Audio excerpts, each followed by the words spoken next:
Nairobians have only 11 days to decide who will lead the capital city county to regain its lost glory. Once dubbed the city in the sun, Nairobi has lately assumed the dubious reputation of a city wallowing in garbage, corruption and lately water shortages. And independent governor candidate Peter Kenneth says he is the man to steer Nairobi to greater heights of development. Kenneth spoke to my colleague Michael Gitonga on Morning Express earlier today. Take a look. Let me tell you, it's been an experience and I'm happy I've gone through it. I've been to 73 wards out of the 85 wards of Nairobi. And Nairobians are suffering. Suffering from lack of water. That is a very big problem. Lack of water. I was in Matopeni yesterday in Embakasi Central, right? Later, I went to Dagoretti South in the afternoon because I do 2 wards a day. Water is a serious problem. Big problem. The drainage system is down. We have no sewer system. You know the traffic jams that are here. Healthcare facilities are run down. City council schools, which were probably the best producing institutions in primary education, are gone. In fact, what is in Nairobi is that most of Nairobians survive through the grace of the good Lord. Let's talk about water now. That's where you've started. Yeah. And first of all, what is the challenge that has made us be where we are today? Why don't we have water in Nairobi? Why is it a perennial problem that never seems to go away? I don't think it's a perennial problem that cannot go away. I think the problem is that somebody has simply just not taken care of Nairobians.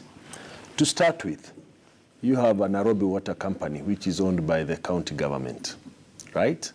There has been no maintenance on that pipeline. So you lose a lot of water on that pipeline. Remember, this water comes from Gatanga, where I was member of parliament. So at least I know from the source how much comes out. Then you have water cartels that block some of this water from reaching the residences so that they can sell water in tankers. So you have a mix of some greed and you have a mix of negligence. Okay, negligence and waste. How exactly would you deal with these issues? You know, it's not a difficult thing. We have an oil pipeline that has a tracker so that when it has a leak or a blockage, you can be able to access. I have said in our manifesto that within 1 year, we would like to see water reach in all the estates. We want to put that tracker so that we don't lose over 40 or 50% that we are losing right now. And 2, to ensure there is no interruption on the distribution pipeline so that water can get everywhere. We should have water within 1 year in every estate. So the sad part of it, if you don't do it, this outbreak that we have right now can only get worse because it's an issue of hygiene. And very, very sad that in certain areas, drainage, sewage, and water distribution pipes are connecting. So should you become governor of Nairobi, what's the time frame that you're saying within this type of within 1 year? The whole of Nairobi will have water? We should have water getting into all the estates. We should have water. It is not fair. It is not right for a city that prides itself to be the biggest in East and Central, a city that should be competing with other cities, not to have water. Okay. So a year is what will give you a time frame of, according to what you say. Now, there's also the issue of garbage, which, of course, has been a big problem for a long time. There's a time we used to have city council trucks that would collect the garbage and literally just, keep the city clean. That does not happen anymore. What would your plan be to deal with garbage in this city? I grew up in this city when garbage collection was completely when it was working.